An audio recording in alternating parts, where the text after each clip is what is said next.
Hi everyone, good evening. Right, कितने students join कर लिए हैं? गुड इवनिंग अंजलि, हाय मानस, हाय प्रथमेश, गुड इवनिंग लक्ष्मी। ठीक है, हाय ऋग्वेद। ठीक है, so let me do a quick set of copy paste before we begin today's lecture. थोड़ा सा मैं आपको डरा देता हूँ। लास्ट क्लास में स्फेरिकल कोऑर्डिनेट सिस्टम पढ़ा था ना? ठीक है,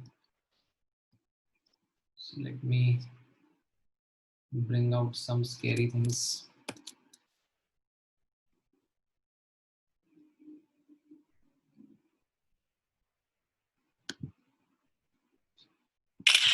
Oops, not this one.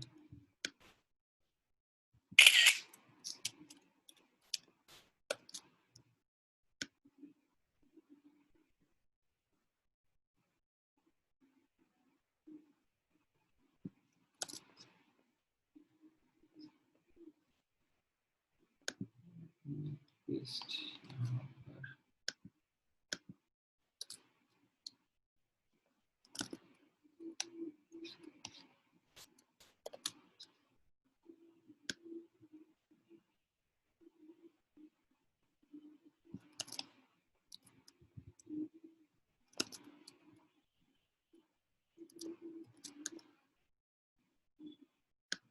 थोड़ा सा पेशेंस गाइस।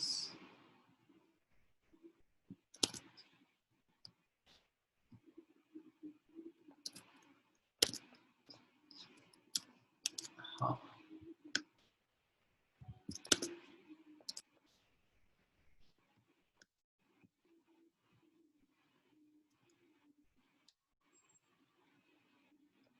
ऑलराइट। कौन से सिंबल हैं ये? हमें पढ़ने हैं वो सिंबल्स हैं।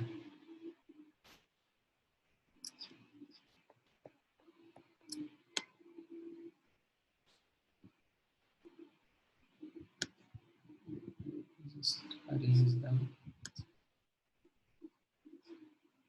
बहुत नीचे चले गए। All right, so I think how most of the students have joined in now.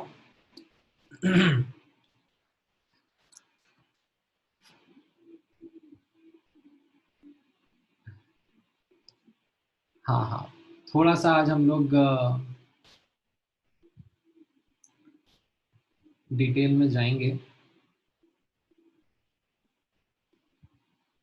हाँ, क्या पूछ रहे हो दर्शित तुम? कहाँ गया? तुमने कुछ पूछा क्या मुझसे? You have joined in the batch today. So can you please tell how I can join the down group? मुझे WhatsApp पर पिंग करो दर्शित. Ping me on WhatsApp and then I'll add you.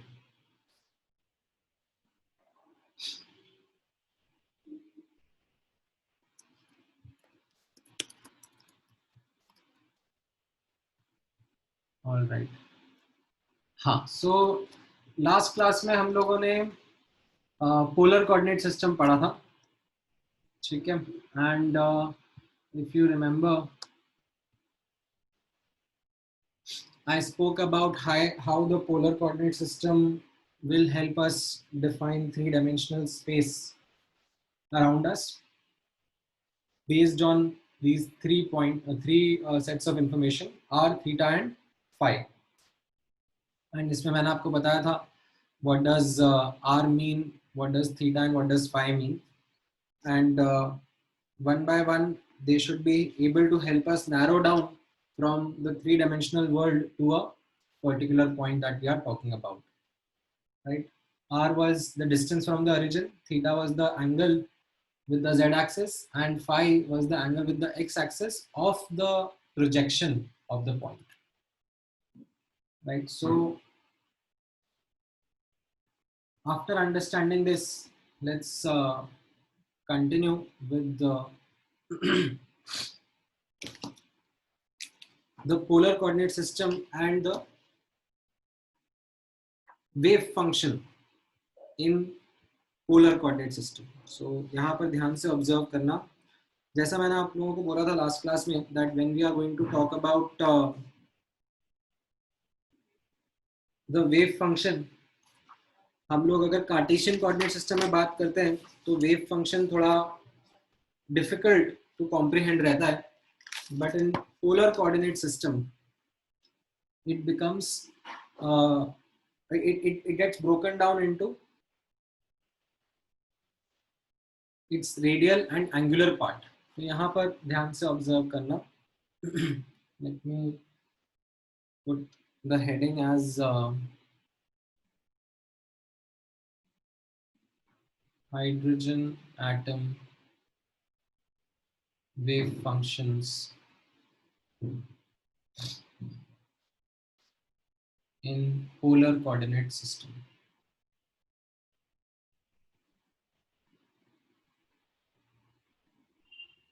क्योंकि सिंगल इलेक्ट्रॉन एटम के लिए ही समझने की कोशिश करना. So if you remember, we had talked about psi. What was psi? Psi was the wave function, and in particular this symbol psi, it represented the amplitude of the wave at a given x comma y comma z coordinate. Now when transformed into the polar coordinate system, okay, in terms of r, theta and phi, what happens is that this wave function, it becomes segregated into the radial part and the angular part by itself. जैसे for example observe करना, मैं कोई एक function लिखूंगा, ठीक है. Some function is in this manner that X Y and Z पे depend कर रहा है, and that function is X into Y upon Z. तो ये क्या हो गया? This is a very neat function in which you have the x part अलग से, y part अलग से and z part अलग से. So you can write down that this function which depends on x, y and z can be broken down into components of x, y and z separately. But अगर ऐसा ही कोई function instead of being this easy कुछ complicated सा हो, ठीक है, something like e की power x into y by x into z or root over z into y, something of this nature, ठीक है, something complicated, ठीक है, say z raised to the power of y. तो अब इसमें क्या हुआ? This becomes a very complicated function जिसमें मैं x part, y part and z part को अलग अलग नहीं निकाल के लिख सकता, ठीक है. It will have its own set of problems and difficulty because the terms are quite convoluted or quite well mixed with each other. So it will be difficult for me to segregate the x, y and z terms. So इसी तरीके से जब ये wave function Cartesian coordinate system में लिखा जाता है, it is a difficult function in which the x part, y part and z part, they cannot be written separately, ठीक है. But when it is written in the polar coordinate system, the radial part and the angular part, ठीक है, they naturally come out as two separate parts, ठीक है. This is the total wave function in terms of r, theta and phi, which can be seen to naturally get broken down into radial part and angular part. This makes the analysis of the wave function much easier. Now, as you can see, I have written down the wave functions for different orbitals that are there when we encounter the or when we solve for the hydrogen atom. ठीक है, so आपको याद नहीं करना है, आपको रट्टा नहीं मारना है, so don't be worried about it.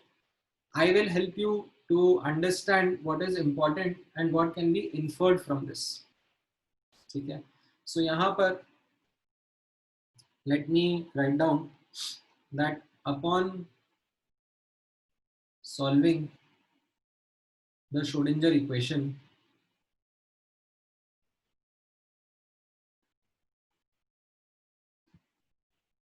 following wave functions were obtained for a single electron system. ठीक है, सिंगल इलेक्ट्रॉन सिस्टम, इसमें Z है ना, लेट मी जस्ट सी, हाँ Z है, ठीक है, for a single electron system. Now what were these wave functions, यहाँ पर ऑब्जर्व करना. So let me put this in form of a table. So you have orbital, उसका radial wave function,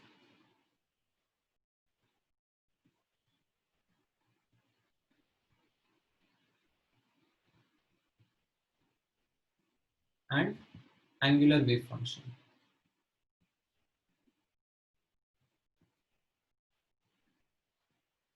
Right? What will happen? Let's say if you look at this 1s orbital ka, this is the radial wave function and this is the angular wave function. Right? When you put the value of r and theta and phi, ठीक है, यहाँ पर s orbital क्योंकि spherical symmetrical होता है, इसलिए उसमें theta और फाई की डिपेंडेंसी रहती नहीं है, because it is spherically symmetrical. But if you have nucleus at the origin and you put say r equal to 0.3 angstrom, ठीक है, in this equation, and you put whatever theta whatever phi you would want to, then उस particular point पर you will get, when you multiply these two together, you will get the amplitude of the wave function. That nucleus as that origin, so at a particular point r theta r comma theta comma phi, what will be the amplitude of the wave function that corresponds to this 1s orbital. उसी तरीके से 2s orbital या 2p orbital का wave function भी मैं आपके सामने एक बार लिख रहा हूं. ठीक है, अभी डोंट बॉदर कॉपिंग दिस, ठीक है, बाद में आराम से कॉपी कर लेना. अभी don't try to write everything at once, थोड़ा सा डिफिकल्ट हो जाएगा आपके लिए. ठीक है, एंड मैं दोबारा रीआइट्रेट कर रहा हूँ, आपको ये याद नहीं करना है. ठीक है, you don't have to remember these wave functions. ठीक है, what is important in this वो मैं आपको जरूर बताऊंगा. ठीक है, सो यहाँ पर let's talk about 1s first. तो 1s का रेडियल वेव फंक्शन आप ऑब्जर्व करना. ठीक है, let me sorry This is the radial part, and this is the angular part. Okay, 2s orbital. 2s orbital का radial part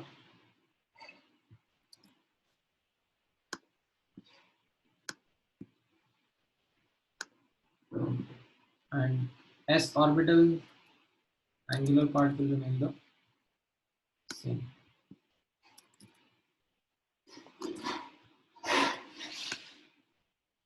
Okay. Then 2p. ठीक है, 2p orbitals में as you remember that there is 2px 2py and 2pz. तो इनका 2px 2py 2pz का radial part तो same रहता है. Just let me put that radial part here first. Angular part different रहेगा.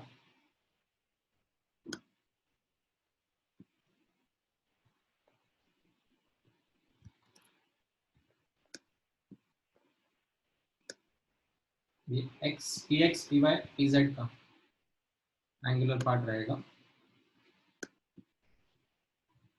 ठीक है, the radial part is something which is the same.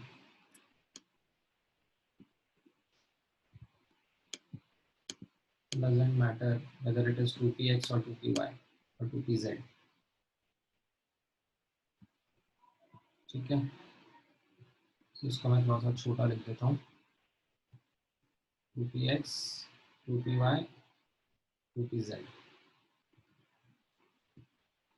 Then यहाँ पर नोटिस करना 3s. 3s का एंगुलर पार्ट तो वही रहेगा. ठीक है, so angular part as it is मैंने पुट कर दिया वही का वही. रेडियल पार्ट ऑब्जर्व करेंगे. Radial part will be this one.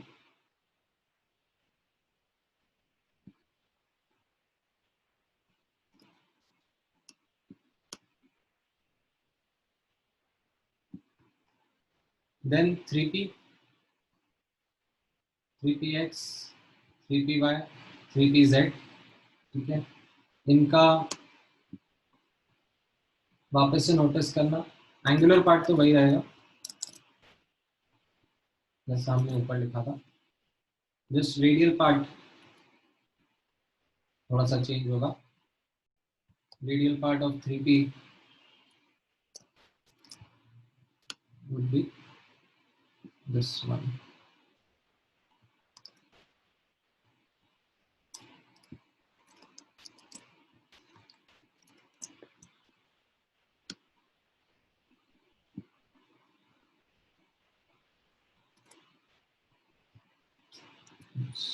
Just a second.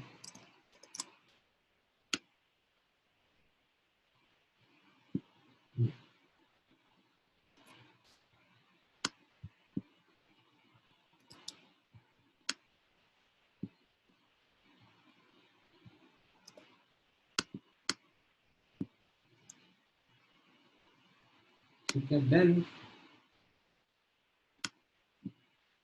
now you can see 3d orbital बचेगा. 3d ऑर्बिटल का रेडियल पार्ट आप ऑब्जर्व करना. Just give me 1 moment.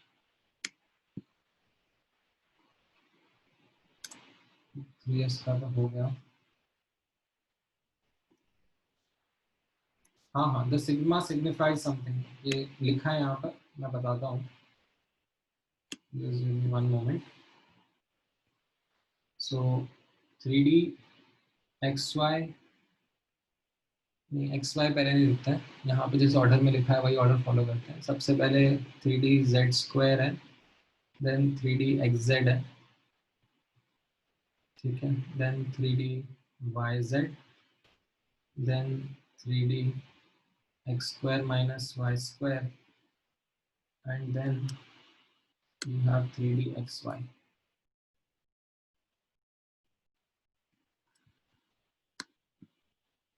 यहाँ पे आप ऑब्जर्व करना इनका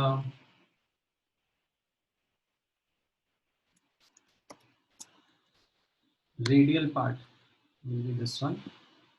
Okay, that will be same for all the 3D orbitals.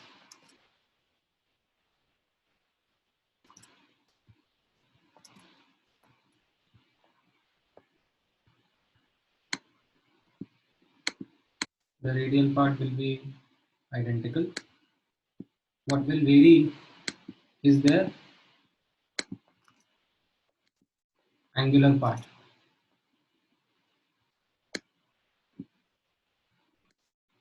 ये 3D के इनके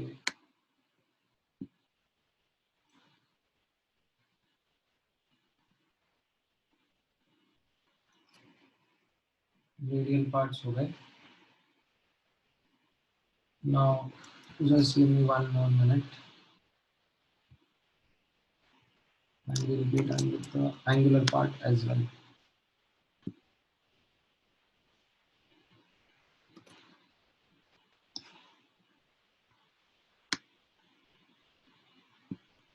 Okay.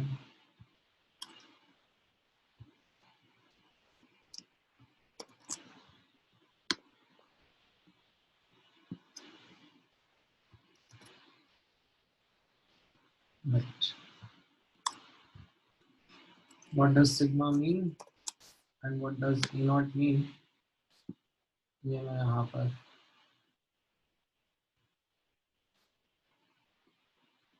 ऊपर लिख देता हूँ.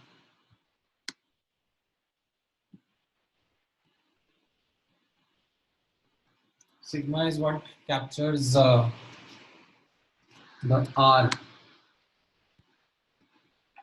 Okay. That is the distance from the nucleus. All right.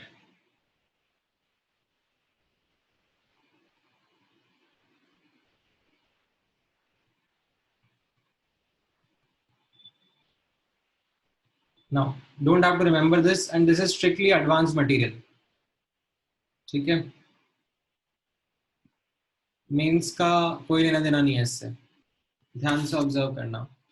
So, if you remember last time मैंने आप लोगों को बोला था that what Schrodinger did was he described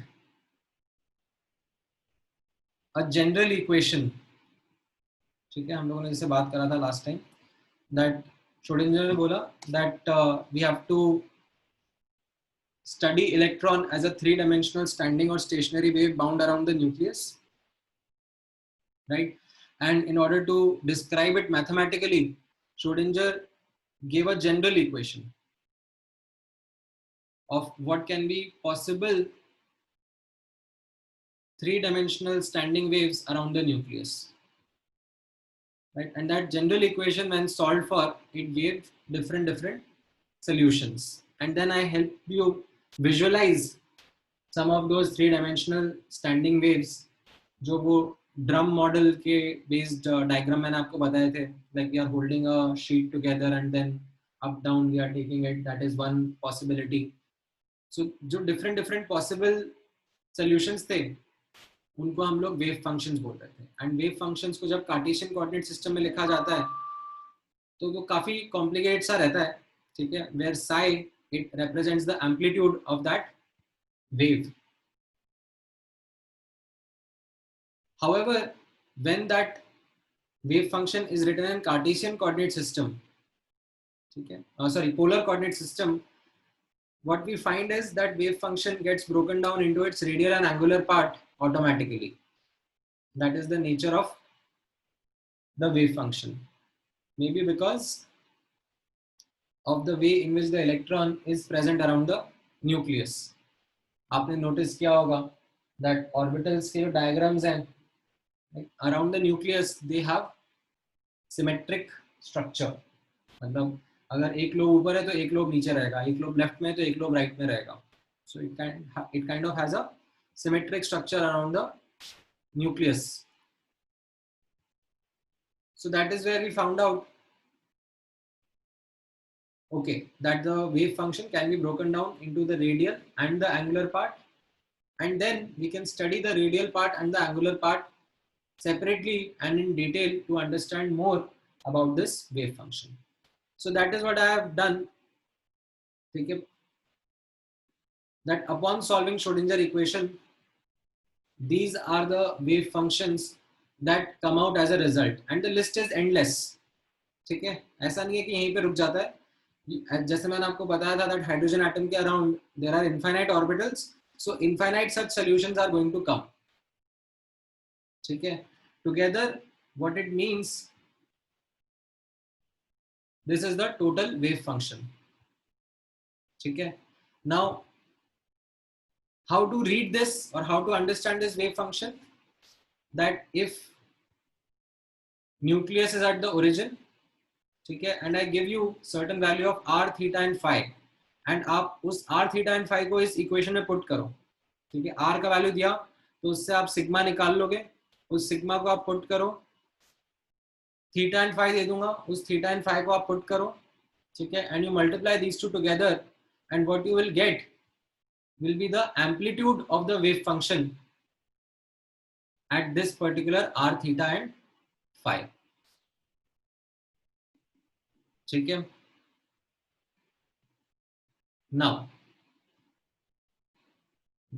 the thing is that you don't have to remember these wave functions. In wave functions को लेकिन आप observe करोगे तो इनमें एक pattern आपको दिखेगा, and that pattern is something which we would want to explore and understand in a greater detail. ठीक है, so that is what we are going to now focus on, एक एक करके.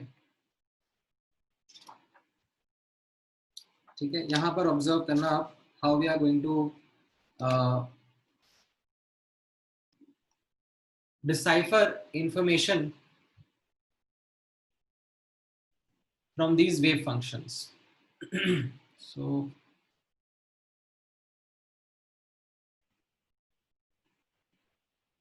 analysis of wave function of an orbital.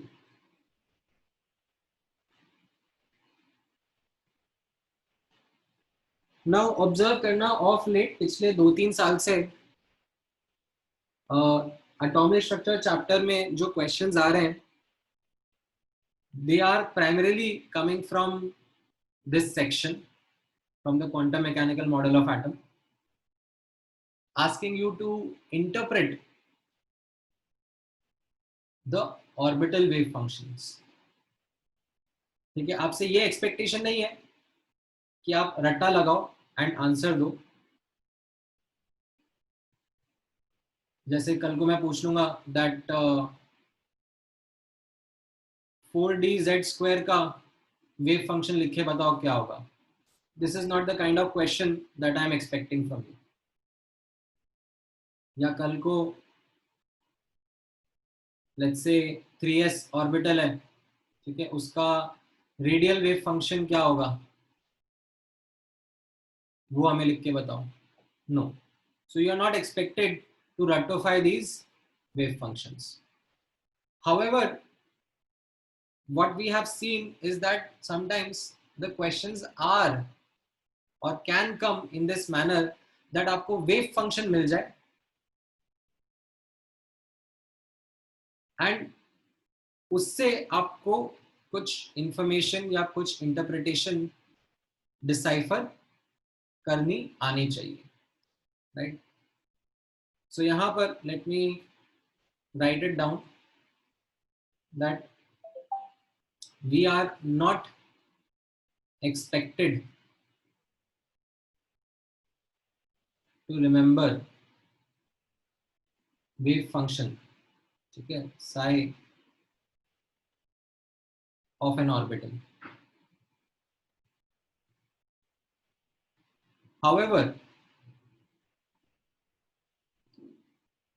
if given the wave function, ठीक है, मैं आपको wave function दे दूं, then we can provide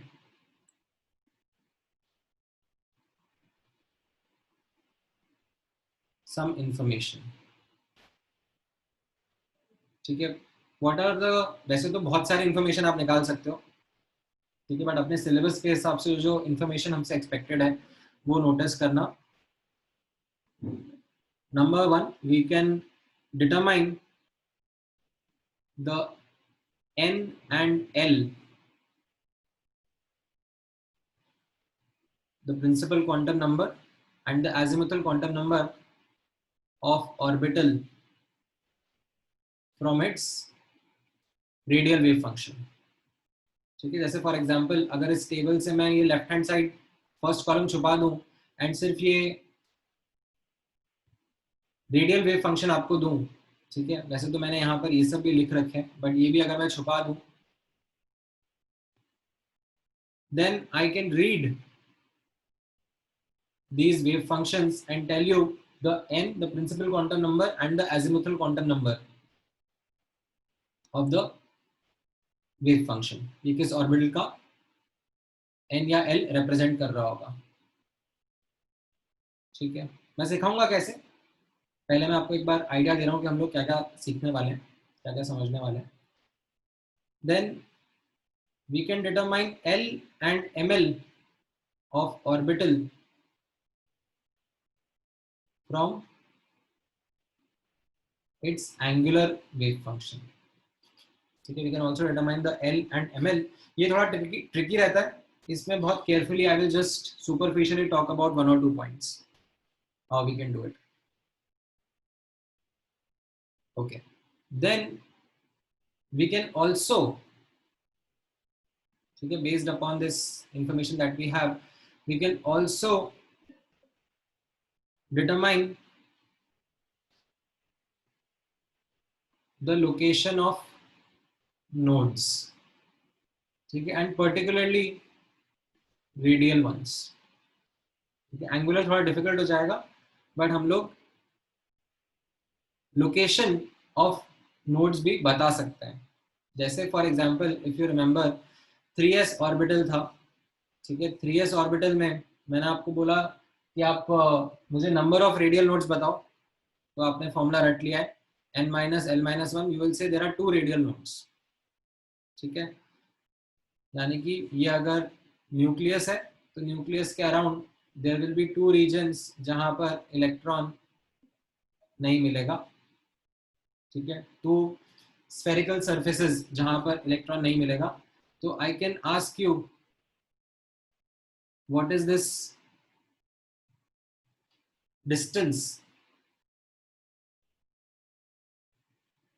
what is this location from the nucleus where the node would be. So that is also an important result that we will be able to determine if given the wave function. कैसे मैं बताऊंगा थोड़ी देर में. ठीक है, and lastly, ठीक है,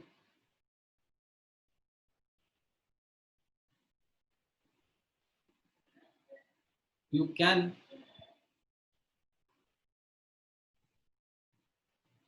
determine the amplitude, ठीक है, which is the psi. You can determine the probability density,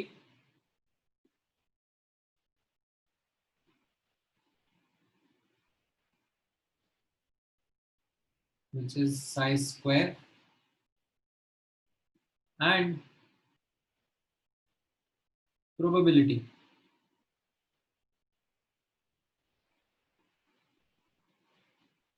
of finding electron.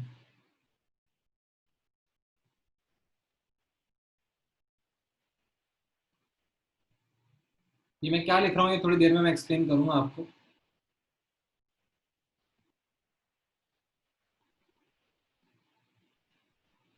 However, primarily for the radial part, angular part थोड़ा सा और बस के ऊपर रहता है. उतना हमें नहीं आता है। वो क्या रहेगा इंफॉर्मेशन, वो मैं आपको बताऊंगा। ठीक है, नाउ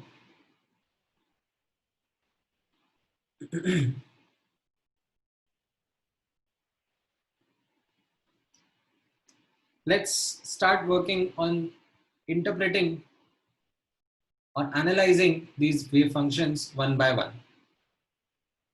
ठीक है, ध्यान से ऑब्जर्व करना। I will reiterate, you are not expected to remember these wave functions. ठीक है सुमित, इंग्लिश समझ में आती है तुमको या हिंदी में बोलूं? आपको ये फॉर्मूला याद नहीं कर रहा है, so that is where you should not ask the question again and again कि फॉर्मूला कैसे याद करें। You don't have to remember these wave functions. But अगर आपको वेव फंक्शन मिल जाए, ठीक है, if you are given the wave function, then you should be able to interpret certain information from it. So let's talk about the first piece of information. यहाँ पर observe करना, given the radial wave function, determine n and l of the orbital. So how we will proceed with this, that you will notice that the radial wave function of all the orbitals is made up of three components. One will be a constant term, then there will be a polynomial in R,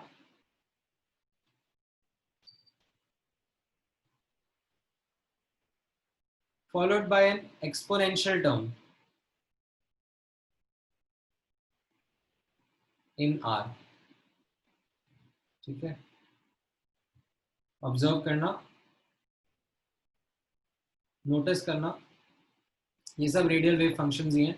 सो इसमें आप notice करोगे, this is the constant part, ठीक है, 1/9√3, this is constant. Z, that is atomic number, that is going to be constant. A naught is also a constant.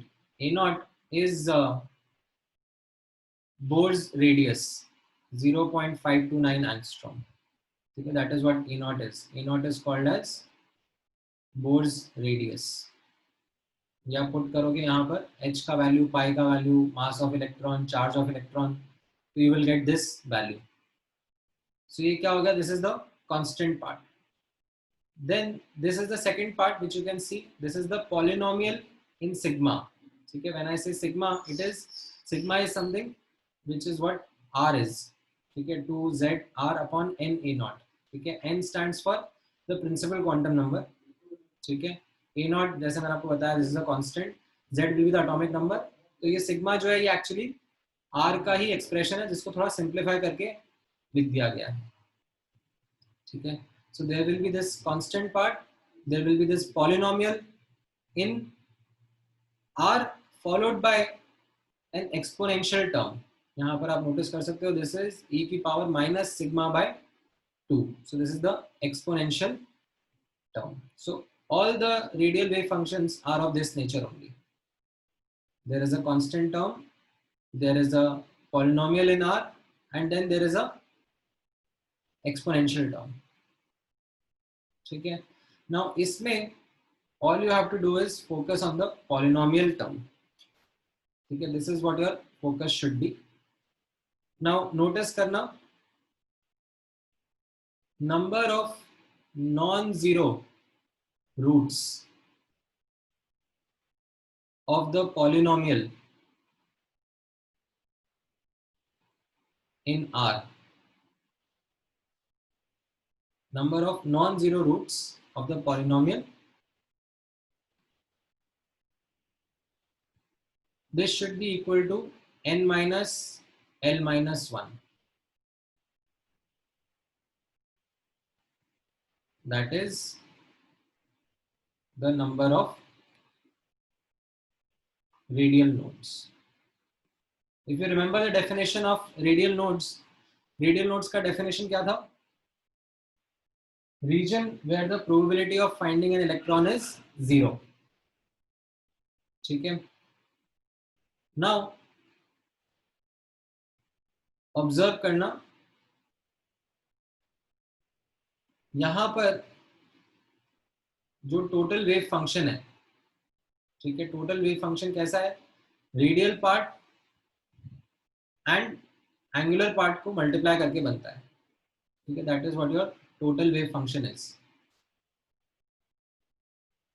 अगर radial part 0 हो जाए for a given value of r, radial part अगर 0 हो जाए तो Sai, that is the amplitude of the total wave function, ये भी 0 हो जाएगा. अगर साई 0 हो जाएगा तो साई स्क्वायर भी 0 हो जाएगा. And what was psi square related to? Psi square was related to the probability of finding electron. So that means probability of finding electron भी 0 हो जाएगा.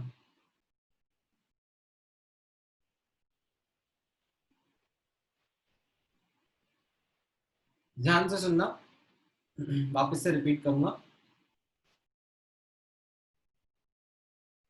मैंने यहां पर आपको बताया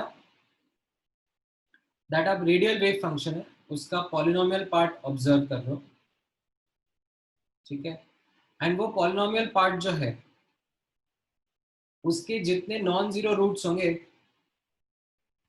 that is going to give you the number of radial nodes. So the number of non-zero roots of the polynomial is equal to n minus l minus 1. Now observe करना what it means. And उसके लिए we start with the definition of what nodes was. Nodes क्या थे? Nodes were region where the probability of finding an electron is 0. ठीक है, probability was 0. Probability 0 क्यों होगा? Because in regions पर आप नोटिस करोगे दैट एम्पलीट्यूड 0 होगा, ठीक है, साई स्क्वायर भी 0 होगा and psi that is amplitude भी 0 होगा. राइट, मैक्स बोर्न ने रिलेट किया था ना that psi square is directly proportional, the amplitude का square is directly proportional to the probability of finding an electron. तो प्रोबेबिलिटी 0 कब होगा? जहां पर amplitude of the wave function 0 होगा, ठीक है. तो अब ये एम्पलीट्यूड ऑफ वेव फंक्शन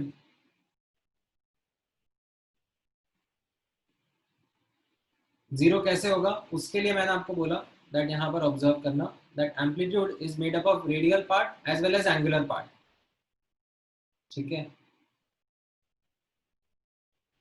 तो angular part, sorry radial part can be 0 for certain value of r. जैसे यहां पर आप नोटिस करोगे इन दिस पर्टिकुलर एग्जांपल, अगर मैं सिग्मा का वैल्यू 2 डाल दूंगा, ठीक है, in this radial part, if you will notice that if sigma is 2, then this radial part will become 0. That means psi will become 0. That means the probability of finding electron will be 0. कहाँ पर? When psi is 2. So you substitute the value of psi as 2 here and get the value of r. That this will be the location, or this will be the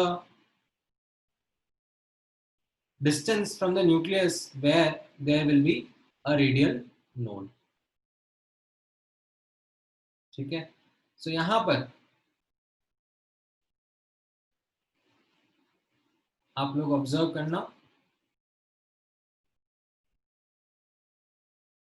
that जितने non zero roots रहेंगे, जैसे आप notice करोगे यहां पर 3s orbital में you will find कि यहां पर क्वाड्रेटिक हो गया. There will be 2 non zero roots corresponding to 2 radial nodes, ठीक है. इनफैक्ट मैं आपको अभी 4s का नहीं लिख रहा हूं, ऑर्बिटल का wave function, but if I was to write the 4s का वेव फंक्शन, तो यू कैन गेस दैट यहाँ पर जो पॉलिनोमियल होगा, ठीक है, जो पॉलिनोमियल पार्ट आएगा वो क्यूबिक होगा, ठीक है, you will have a cubic instead of a quadratic, and इस क्यूबिक पार्ट के 3 नॉन जीरो रूट्स होंगे which will correspond to the 3 non-zero roots of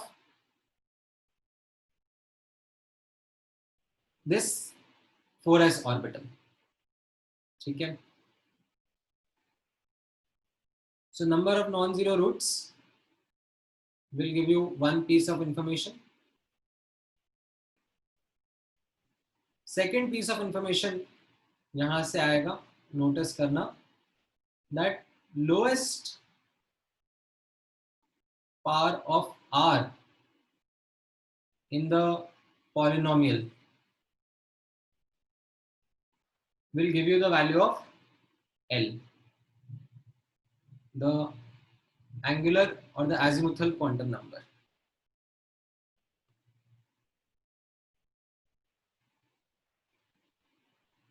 जैसे यहाँ पर आप ऑब्जर्व करना, let me take couple of examples.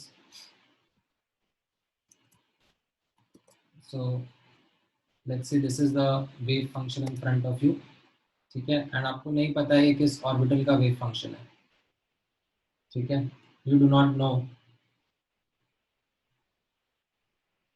And आपको बोला जा रहा है that you have to determine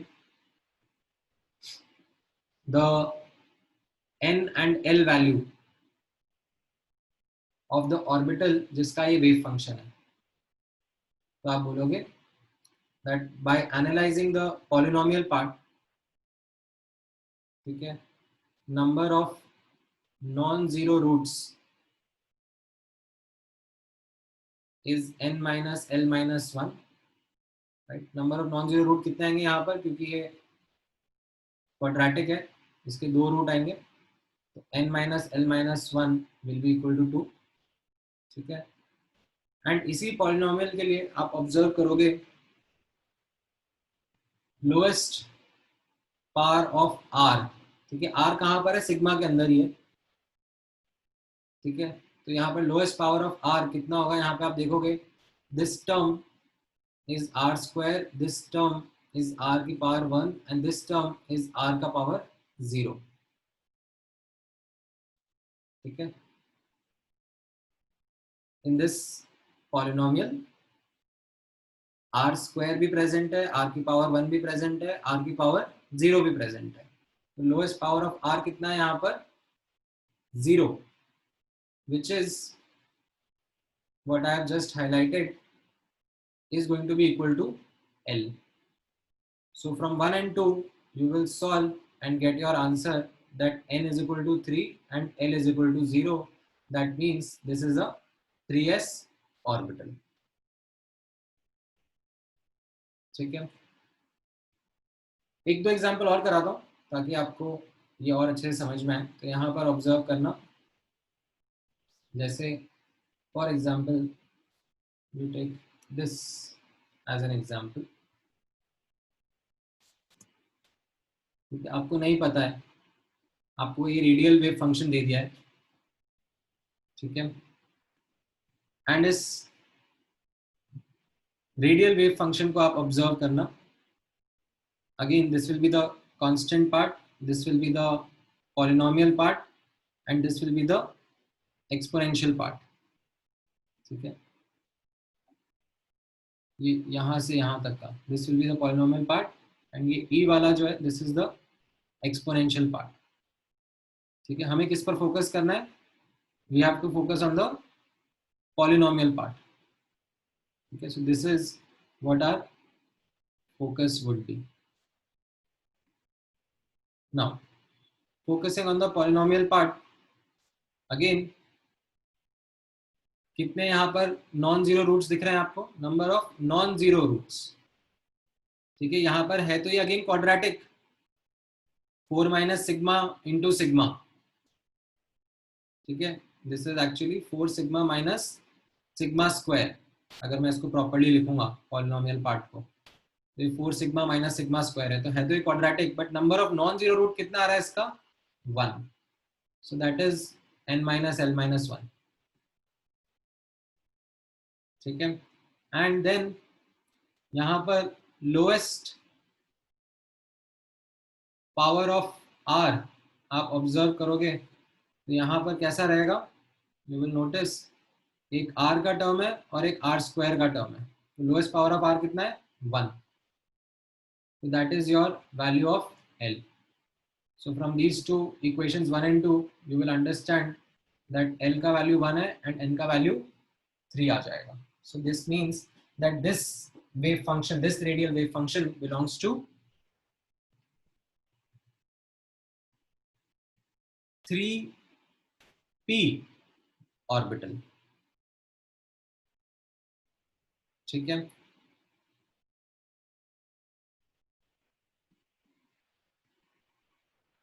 यहाँ पर इस क्वाड्रेटिक के दो रूट्स क्या क्या है? इस क्वाड्रेटिक के दो रूट्स क्या है? एक सिग्मा इक्वल टू 4, एक सिग्मा इक्वल टू 0 ना. तो क्वाड्रेटिक के दो रूट्स हैं, बट मुझे क्या देखना है यहाँ पर? फोकस करना नॉन जीरो रूट के ऊपर फोकस करना है. नॉन जीरो रूट कितना है? जीरो वाला नहीं काउंट करूंगा मैं. ठीक है, that is why I have taken just 1. ठीक है, यहाँ पर आप नोटिस करोगे दोनों के दोनों नॉन जीरो रूट्स ही आएंगे. That's why I have written the number of non zero roots as 2 only. ठीक है, कॉम्प्लेक्स कभी नहीं आएगा. You will always get a real root only. You will never get a complex root from this wave function if you have a doubt on those lines. ठीक है, so जैसे मैं एक और एग्जांपल करता हूँ. ठीक है, let me take one more example and this time let me pick something randomly from the Google. ठीक है, radial wave function आप लोगों को दिख रहा है?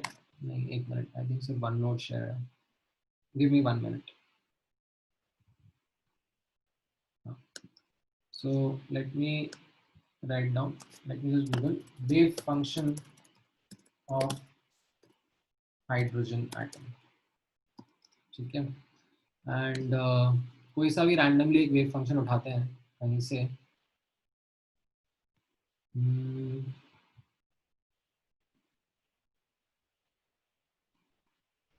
ठीक है, ये वाला ऑब्जर्व करना.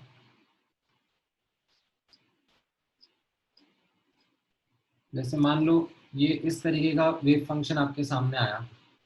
ठीक है, अभी तो इसमें इसने वैसे 5-1 लिख दिया है तो उससे पता पड़ जाएगा, बट लेट्स से अगर कल को आपके सामने ये रैंडम सा वेव फंक्शन आया. ठीक है, इसको let me pick it up.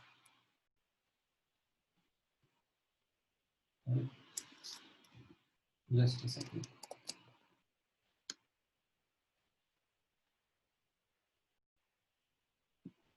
ठीक है, अब यहाँ पर ठीक है मैं छुपा देता हूँ. ठीक है, this is the radial wave function given to you as a question and now you are being asked. ठीक है, जो सिग्मा था ऊपर वही सिग्मा यहाँ पर है. ठीक है, दिस ये जो सिंबल है,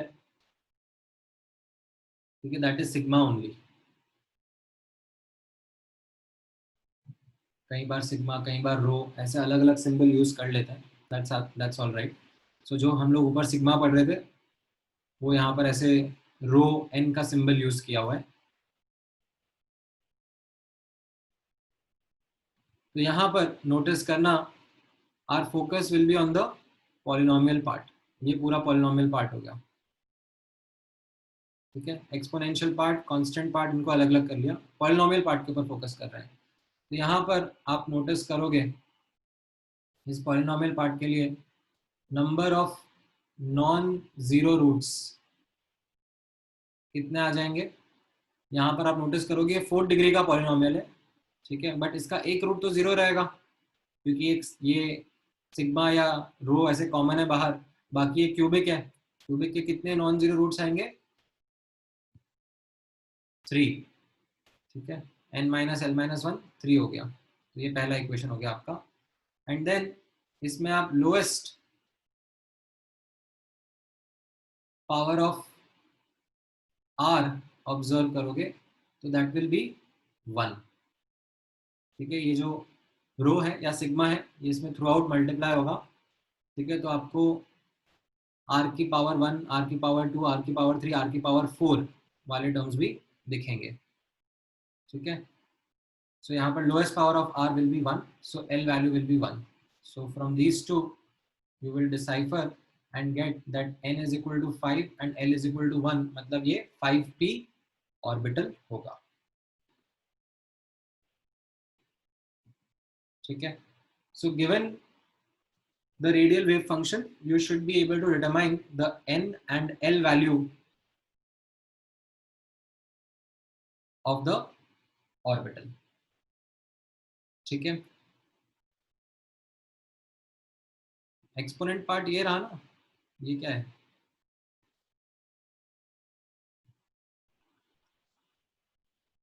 ठीक है, नाउ अब ऑब्जर्व करना नेक्स्ट एनालिसिस, नेक्स्ट रिजल्ट। ठीक है, ये था that given the radial wave function you can determine the n and L of the orbital। ठीक है, ऑब्जर्व करना, given the radial function, ठीक है, you can determine the location of radial nodes। ठीक है, where the nodes are present। तो जैसे let me take now एक बुकलेट का एग्जांपल ही लेता हूँ इसमें। ठीक है, I think that will help you with a lot of questions। जैसे let me take this question।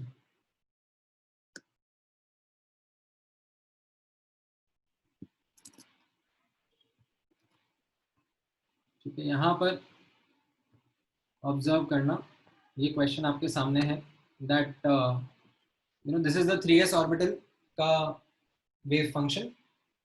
ठीक है, एंड आपको बोला जा रहा है कि ये बताओ what will be the maximum radial distance of the node from the nucleus. ठीक है, तो यहाँ पर आपने आइडेंटिफाई कर लिया दैट अगर नहीं भी देते ये 3s, ये नहीं भी बताते आपको तो भी आप खुद से बता देते। इतना मैंने आपको सिखा दिया है कि आप इसी वेव फंक्शन को, रेडियल पार्ट को ऑब्जर्व करके बता देते कि ये 3s ऑर्बिटल है। But now that you have been given this piece of information, तो यहाँ पर आप नोटिस करना, ठीक है, radial node implies psi will be 0 at the node। ठीक है, यानी कि ये जो लिखा हुआ है यहाँ पर 1/9√3, 1/a0 की power 3/2, 6 - 6 sigma plus sigma square into e की पावर -सिग्मा/2 इज इक्वल टू 0। ठीक है, अब इसमें आप नोटिस करोगे तो ये पार्ट तो 0 नहीं हो सकता, ये पार्ट भी 0 नहीं हो सकता। ठीक है, दिस ऑल्सो कैनॉट बी 0, मतलब इसको 0 करने के लिए सिग्मा को इन्फिनिटी अप्रोच कराना पड़ेगा, which is not counted as a node। Far away from the nucleus we don't count it as node only। ठीक है, अगर इस एक्सपोनेंशियल टर्म को 0 कराना है तो यहाँ पे 0 क्या हो सकता है? 0 सिर्फ यही वाला पार्ट हो सकता है, पॉलिनोमियल वाला part.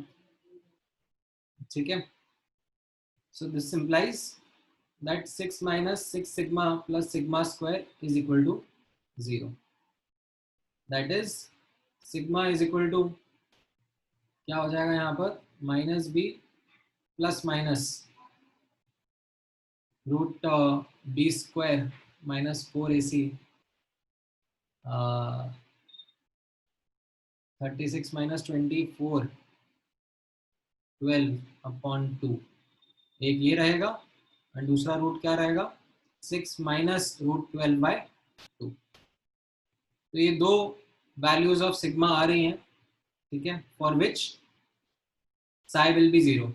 So that means these value will be the location of nodes. अब सिग्मा का वैल्यू यहाँ पे डाल देते हैं। सिग्मा क्या है 2RZ/3A0, 2RZ/3A0 is equal to ये हो जाएगा 3 प्लस √3 एंड ये हो जाएगा 2RZ/3A0 is equal to 3 minus √3। यहाँ से R का वैल्यू कितना आ रहा है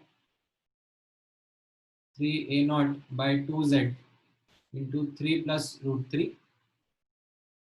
ठीक है, इसको R1 बोल दो एंड इसको R2 बोल दो, या इनफैक्ट इसको R2 बोलो क्योंकि ये ज़्यादा दूर होगा, ये छोटा वैल्यू है। 3A0/2Z into 3 minus √3, right. So this will be the 3s orbital nucleus, then R1 and R2 पर, ठीक है। R2 इनफैक्ट थोड़ा सा और दूर है। You will have the radial nodes.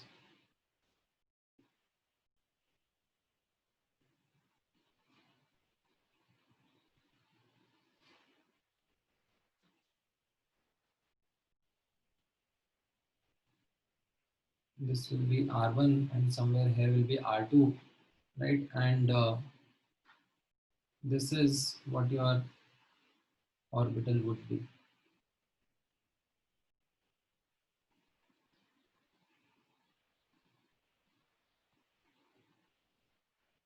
ठीक है, थोड़ा सा बड़ा बना लेता है। And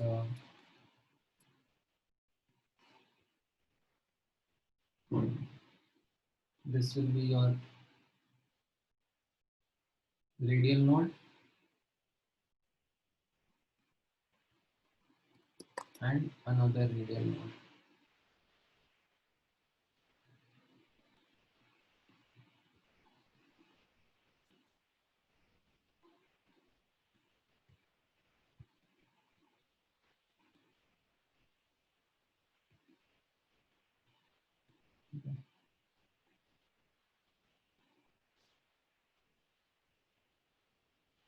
So it helps determine the location of the radial node. And ये जो outer वाला circle है वो तो आपका बाउंड्री ऑफ द ऑर्बिटल रहेगा, ठीक है। मतलब इलेक्ट्रॉन यहाँ पे भी मिल सकते हैं, यहाँ पे भी मिल सकते हैं, ठीक है, यहाँ पे भी मिल सकते हैं, ठीक है, but not on the nodes, ठीक है। You will not find the electron on the surface of these nodes. And ये जो बाहर वाला बाउंड्री रहेगा, इसका क्या मीनिंग रहेगा विद इन दिस, ठीक है, विद इन दिस। ये जो वैल्यू निकाली जाएगी, ये जो R निकाला जाएगा, ये बाद में इंटीग्रेशन करके निकाला जाता है। Within this region the probability of finding electron is more than, कौन सा electron 3s electron. Within this region the probability of finding 3s electron is more than 90%, ठीक है। तो ये समझ में आया आपको। द क्वेश्चन का फोकस वाज कि 3s ऑर्बिटल का वेव फंक्शन आपको दे दिया है, अब आप ये बताओ कि नोड कहाँ पर होगा, ठीक है। तो कोई दिक्कत नहीं है, बहुत आसान क्वेश्चन है। आप पॉलिनोमियल पार्ट के ऊपर फोकस करो, उसको 0 के बराबर करो, get the roots, these will be the location where the nodes will be present. Sigma के टर्म्स में निकाल ले, आप सिग्मा को R के टर्म्स में सब्स्टिट्यूट कर दो, you will get the answer. अब इसमें ये R1 एंड R2 है, तो हमें पूछा जा रहा है मैक्सिमम डिस्टेंस, तो मैक्सिमम डिस्टेंस ये R2 वाला आपने रिपोर्ट कर दिया। 3/2 into 3 plus root 3 a naught by z. ठीक है. नाउ एक और क्वेश्चन ट्राई कर लो. ठीक है, दिस टाइम ये 89th वाला ट्राई करो. ये आप खुद से ट्राई करो एंड हो सके तो मुझे ये भी बता दो कि कौन से ऑर्बिटल का रेडियल वेव फंक्शन है.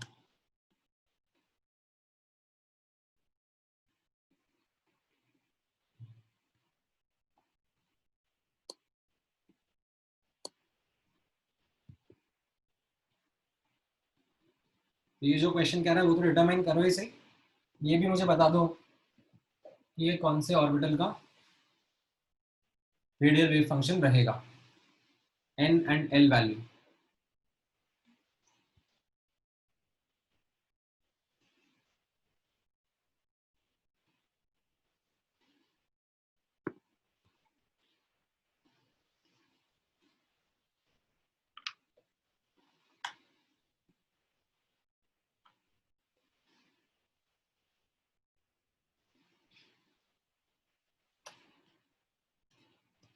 ठीक है, ये सब एडवांस्ड का है. ठीक है, मेंस वगैरह में जैसे मैंने बताया कि मेंस का इससे कोई लेना देना नहीं है. मेंस में इतना डेप्थ में जाते ही नहीं है.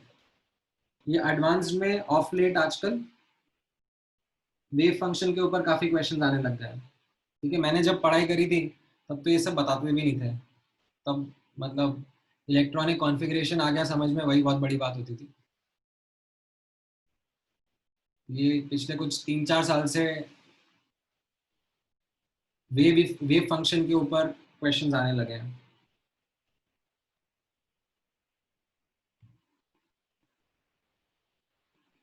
हाँ राइट, अलीना का सही है. आर्यन गड़बड़, हर्ष गड़बड़.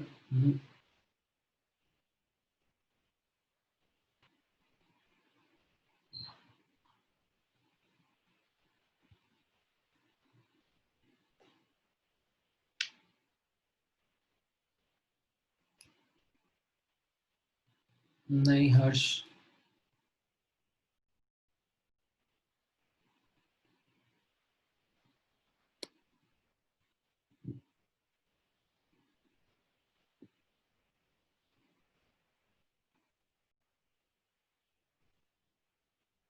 तो इसमें अगर आप नोटिस करोगे, ठीक है, number of non zero roots कितने आने वाले हैं? 3 आने वाले हैं. एक सिग्मा इक्वल टू 1 आ जाएगा और एक क्वाड्रेटिक को सॉल्व करोगे तो 2 रूट और आ जाएंगे. ठीक है, तो number of non zero roots 3 हो गए. And the lowest power of sigma यहाँ पर क्या दिखेगा आपको? आप इसको अगर सॉल्व कर लोगे तो ये sigma cube and sigma square and sigma and -12 का टर्म रहेगा ना. -12 क्या होगा? दैट इज सिग्मा की पावर 0 है कि नहीं? तो लोएस्ट पावर ऑफ सिग्मा यानी कि लोएस्ट पावर ऑफ आर कितना है यहाँ पर? 0. ठीक है, तो इससे आप डिसाइफर करोगे दैट n वैल्यू 4 आ रही है, l वैल्यू 0 आ रही है. This implies this is 4s orbital. ठीक है. अच्छा, अब ये तो पूछा नहीं है क्वेश्चन में. क्वेश्चन में तो यही पूछा है कि नोड्स की पोजीशन क्या होगी. तो आप आइडेंटिफाई कर सकते हो. आप बोल सकते हो द पॉलिनोमियल पार्ट. ठीक है, आप बोल सकते हो फॉर रेडियल नोड. ठीक है, sigma should be equal to 0. Sigma 0 कब होगा? जब ये polynomial part sigma -1 into sigma square -8 sigma -12 ये 0 होगा. ठीक है, यानी कि what are the roots? Sigma equal to 1, 2 and 6. ठीक है, अब इसमें मिनिमम वैल्यू सिग्मा 1 है और मैक्सिमम वैल्यू सिग्मा 2 है. तो ये सबसे पास वाला नोड होगा, ये सबसे दूर वाला नोड होगा. ठीक है, तो सिग्मा इक्वल टू 1 की वैल्यू के लिए क्या रहेगा? R 2zr by a naught. ये लिखा है ना sigma 2zr by a naught. इसको पुट कर दिया इक्वल टू 1. तो आर कितना आ गया? ए नॉट अपॉन 2z, ये सबसे पास वाला नोड रहेगा, ठीक है, एंड सबसे दूर वाला node will be r is equal to 3a naught upon z। तो सी ऑप्शन आपका आंसर आ रहा है, ठीक है। Let me zoom out so that you can see the solution also, ठीक है। अगर बीच वाला पूछ रहे होते सिग्मा इक्वल टू 2 वाला, तो वो भी आप निकाल देते, दैट वो ए नॉट बाय जेड पे मिलता, ठीक है। These are the location of the nodes, ठीक है। हाँ सुमित, कुछ डाउट है तुम्हें? एक minute, let me unmute you. हाँ बोलो। सर एक बार आप वापस समझा सकते हो कि पॉलिनोमियल पार्ट जीरो कैसे होगा?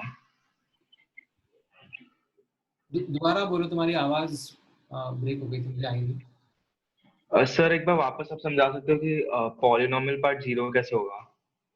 पॉलिनोमियल पार्ट ही जीरो, देखो नोड का कॉन्सेप्ट क्या है?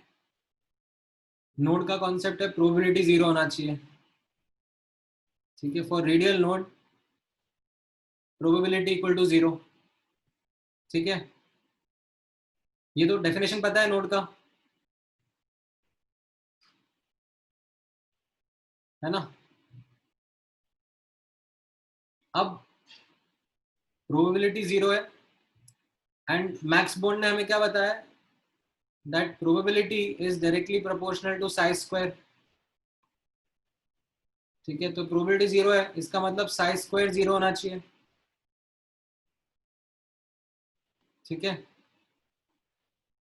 दैट इज साइज स्क्वायर कब जीरो होगा, जब साइज जीरो होगा, ठीक है। तो ये साई कब जीरो होगा, ये जो आपके सामने लिखा हुआ है साई कब जीरो होगा, जब ये पॉलिनोमियल वाला पार्ट जीरो होगा,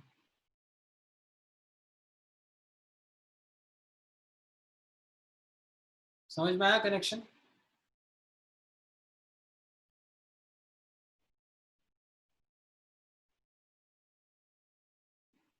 ठीक है। so this was the second result, second analysis, ये भी आपको पता होना चाहिए। अच्छा, then given the angular part,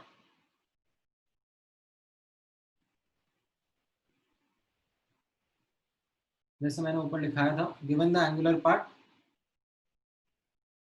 we should be able to determine L and ML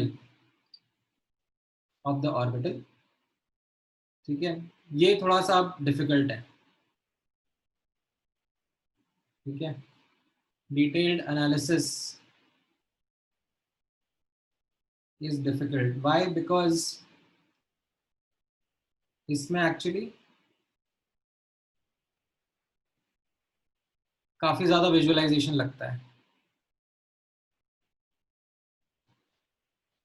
तो इसमें what I will do is, इसमें मैं आपको बोलूंगा कुछ चीज रट्टा मार लो, ठीक है। इसमें मैं आपको बोलूंगा रट्टा मारना, ध्यान से ऑब्जर्व करना। इफ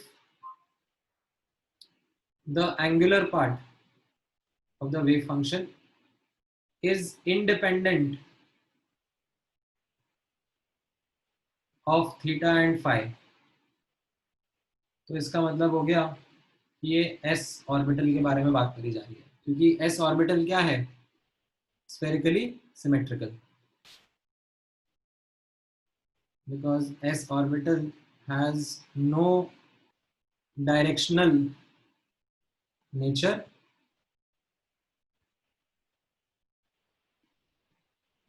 it's spherically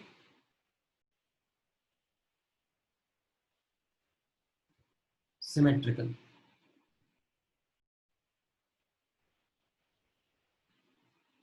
ठीक है। तो आप यहाँ पे नोटिस करना, ऊपर में जब मैंने स्टार्टिंग में आपको लिखाया था, तो आप 1s ऑर्बिटल या 2s ऑर्बिटल या 3s ऑर्बिटल, सबका वेव फंक्शन जो रहता है एंगुलर वाला, it is independent of theta and phi,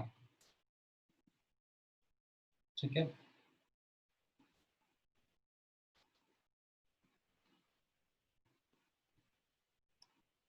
then एक और इंपॉर्टेंट पॉइंट यहाँ पे नोटिस करना, if psi theta comma phi is dependent only on theta, ठीक है, एंड नॉट फाई, ठीक है, सिर्फ थीटा पे डिपेंड कर रहा है, देन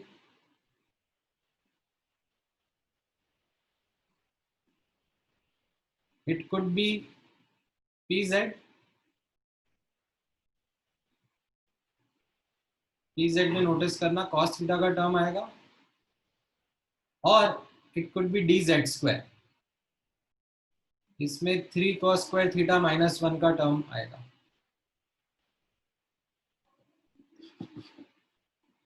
ठीक है, ये एक और रटा मारने को बोलूंगा मैं,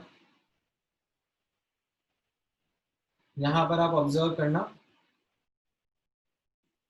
जो हमने वेव फंक्शन देखे थे ऊपर, एस ऑर्बिटल में तो खैर थीटा एंड फाई दोनों है ही नहीं, बट आप पी एक्स में देखोगे तो थीटा एंड फाई दोनों फीचर करेंगे, पी वाई में भी थीटा एंड फाई दोनों फीचर करेंगे, बट पी जेड में सिर्फ थीटा फीचर करता है, ठीक है, फाई फीचर नहीं करता, ठीक है, सेम ऑब्जर्वेशन, सिर्फ थीटा ऑब्जर्व करेगा in case of P Z.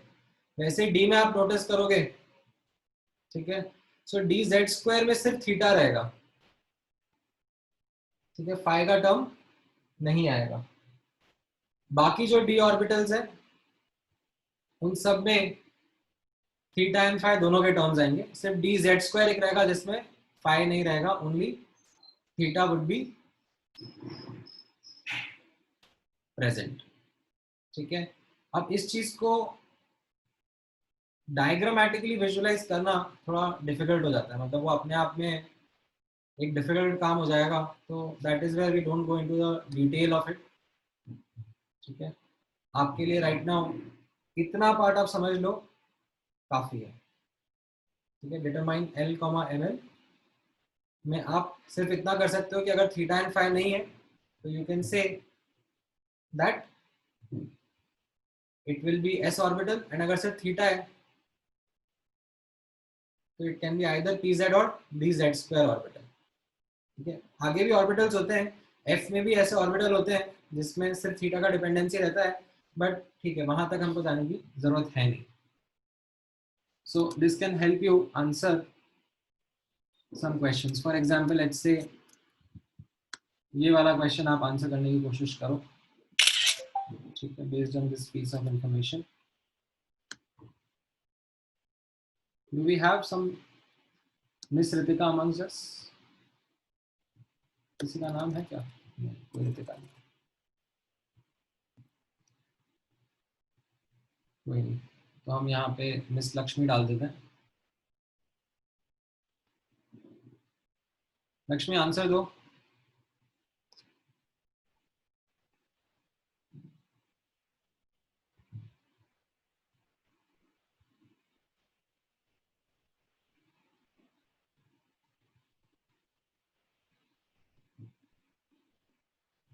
Mister Gupta की जगह मिस्टर मानस लिख देते हैं,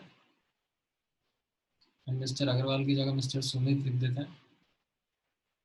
यही मुझे सबसे ज़्यादा तंग करने वाले लोग हैं।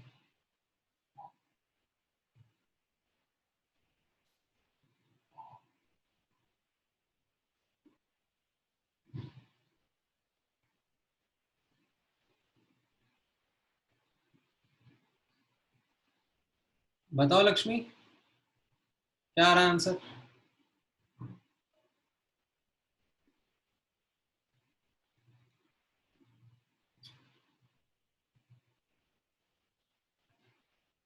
हाँ, देव आपका करेक्ट है, हर्ष आपका भी करेक्ट है, नहीं हार्दिक आपका गड़बड़ हो गया, पूर्णा करेक्ट है,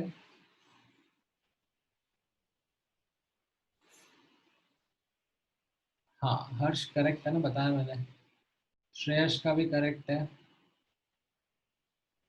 नहीं वैष्णव, नहीं केदार, हाँ, सुमित का सही है,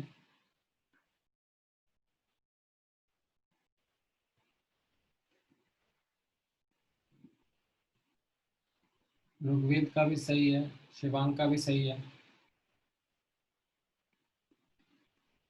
हाँ, सानिका आपका भी करेक्ट है। सॉरी।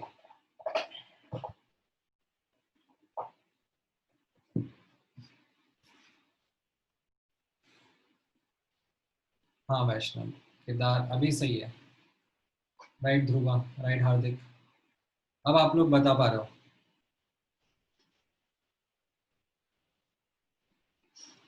राइट, सो इसमें कैसा रहेगा, आप लोग नोटिस करोगे एंगुलर पार्ट है। You can see that this angular part is independent of theta and phi, implies ये एस ऑर्बिटल है। ठीक है, एस ऑर्बिटल मतलब l is equal to zero, and then it has two radial nodes, मतलब l minus one is two, and from these two you can get that n is equal to 3 and L is equal to 1. That means this is 3s orbital that we are talking about. And hence the correct answer is C option.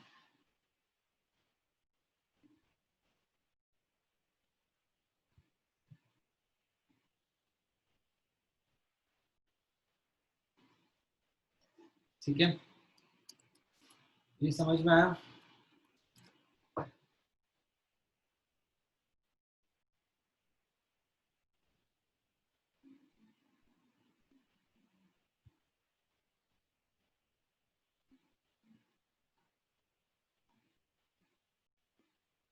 All right, ठीक है, एक और question कराता हूँ मैं। Let me सी।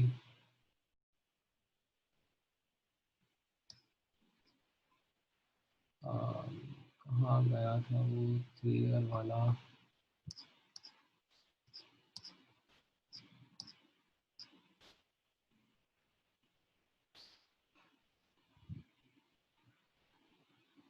ये वाला, ये वाला, ये वाला, ये वाला, या फिर ये वाला करोगे?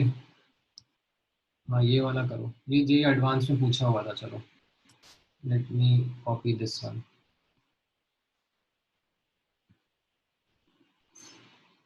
ठीक है, तो ये जेई एडवांस 2017 में पूछा हुआ क्वेश्चन है।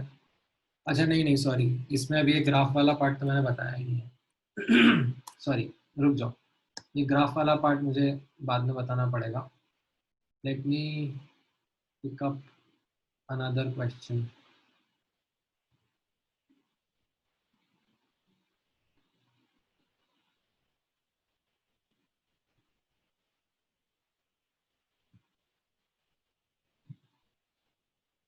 एक मिनट।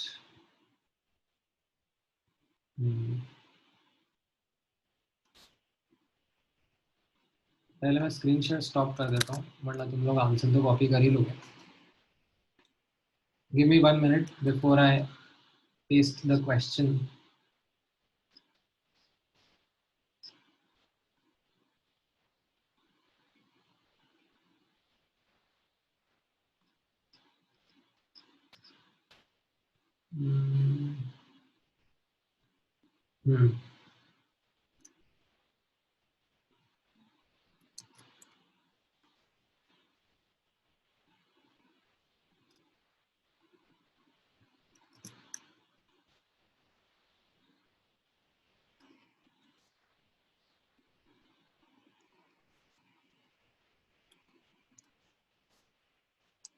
Okay, 1 minute guys।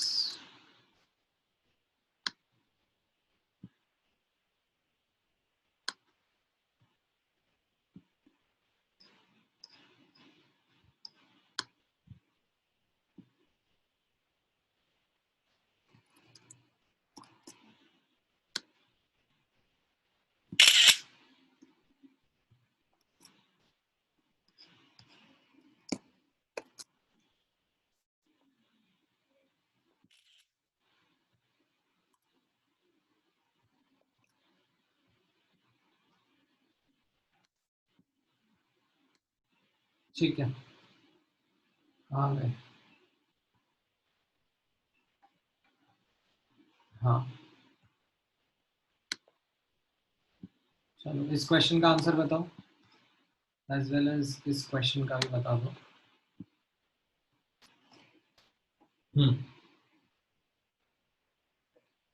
इसमें आई थिंक वन और मोर देन वन करेक्ट हो सकता है। Which of the following options is और आर करेक्ट, मतलब मल्टीपल ऑप्शंस करेक्ट हो सकता है।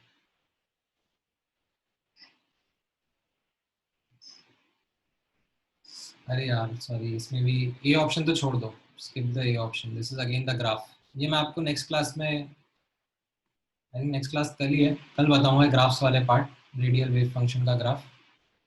ये ए पार्ट को स्किप कर दो।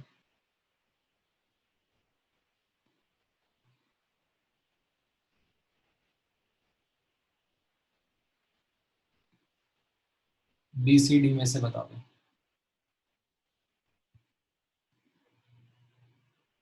अरे यार डी भी मत बताओ, डी डी भी एक्चुअली ग्राफ वाला ही हो गया।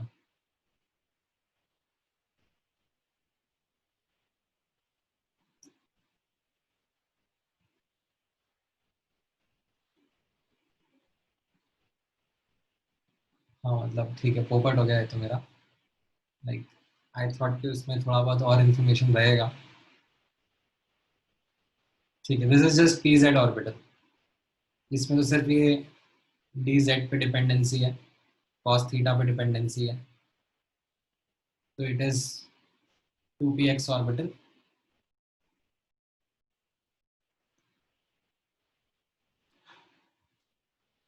चलो ये वाला बताओ।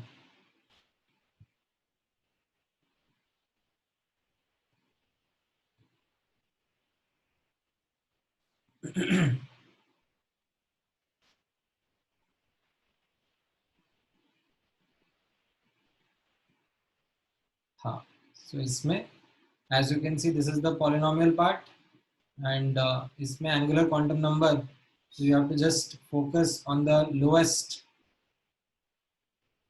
power of r, and this is equal to 2, and if you focus on the number of non zero roots, वैसे तो पूछा नहीं है बट अगर आपको निकालने रहे तो number of non zero roots कितने आएंगे, इसमें से 4 डिग्री है, 4 रूट आएंगे, बट आर स्क्वायर बाहर निकल जाएगा ना, तो 2 रूट तो जीरो ही रहेंगे, तो 2 रूट नॉन जीरो आएंगे।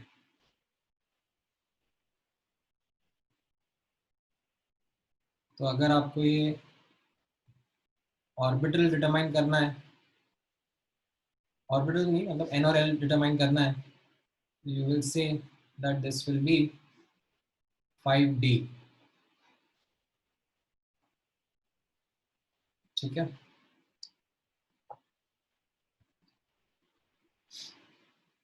ऑल राइट, ठीक है। नाउ इसके अलावा अब ये जो 3 रिजल्ट्स हैं, Sai, Sai square and probability वाले, ये ग्राफ के ऊपर बेस्ड है। ये मैं आपको नेक्स्ट क्लास में बताऊंगा of how to talk about these radial wave functions and their graphs and their interpretation। ठीक है, then we will be quite close to completing the chapter। ठीक है, इनफैक्ट हो ही जाएगा, बस मुझे एक दो चीज और एक्स्ट्रा रहेगी। Let me see if I can squeeze them in tomorrow's lecture only। I should be able to then complete them also, and again reiterating, this is relevant only from advanced का perspective। ठीक है, all right, चलो कुछ doubt पूछना है आप लोगों को?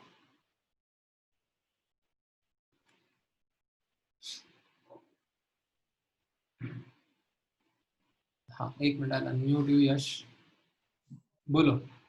सर हमें क्वेश्चन से ये कैसा पता चलता है कि हमें जो लैम्डा दिया है, मतलब हमें जो लैम्डा दिया है या फाइंड आउट करना है, वो HC/E वाला होगा या फिर ये वाला होगा दूसरा D ब्लॉक ए वाला? सेम ही चीज है ना, फोटोन के लिए तो दोनों ही सेम ही चीज है। दो फॉर्मूले हैं ना उनके। अरे lambda is equal to HC bye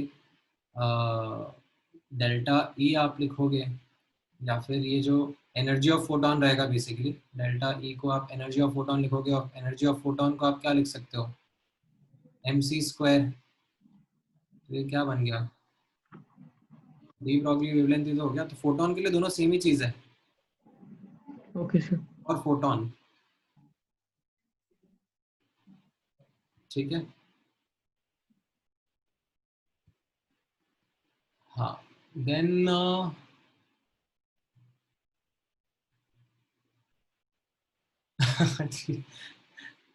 हाँ ठीक है अनु, आई अंडरस्टैंड।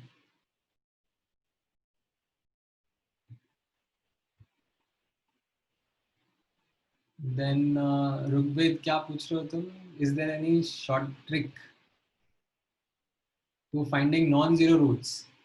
अरे शॉर्ट क्या, ये तो यही शॉर्ट है, मतलब आपके सामने ये पॉलिनोमियल लिखा हुआ है, ठीक है, ये 4 डिग्री पॉलिनोमियल है, तो इसके 4 रूट होंगे। लेकिन आप देख रहे हो कि r² तो कॉमन लिया जा सकता है ना,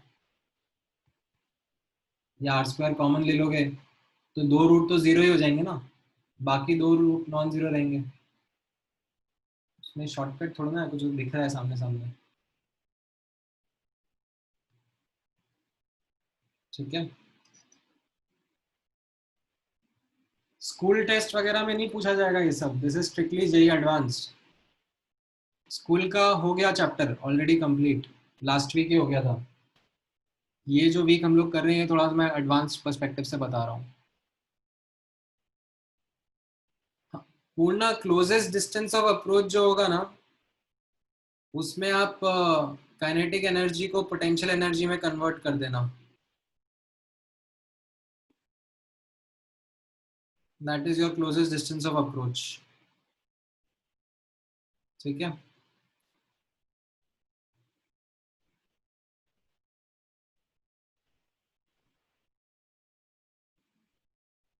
ऑल राइट, ठीक है, then let's close today's lecture.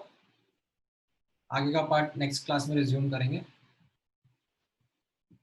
हाँ दर्शित, कुछ कहना चाह रहे हो तुम?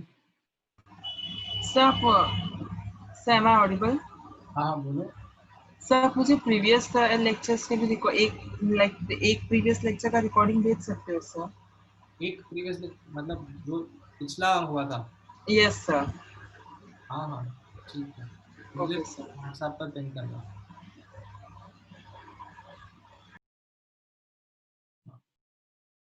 हर्ष क्या बोल रहे हो? Hello sir. हाँ सर केवीपीवाई में भी ए लेवल का आएगा? नहीं नहीं, केवीपीवाई में इतना नहीं आता, केवीपीवाई में कम ही आएगा, मतलब आपने पढ़ाया मतलब वही सिलेबस रहेगा ना? हाँ हाँ हाँ। ठीक है सर, थैंक अभी यू सर। है ना तुम लोगों का ओरिएंटेशन, कभी है केवीपीवाई का? ठीक है sir, thank you sir. Monday को है शायद ओरिएंटेशन आप लोगों का, ठीक है।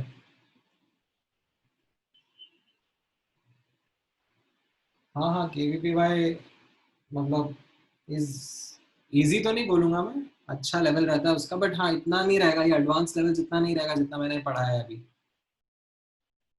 ठीक है, उससे थोड़ा कम ही रहेगा।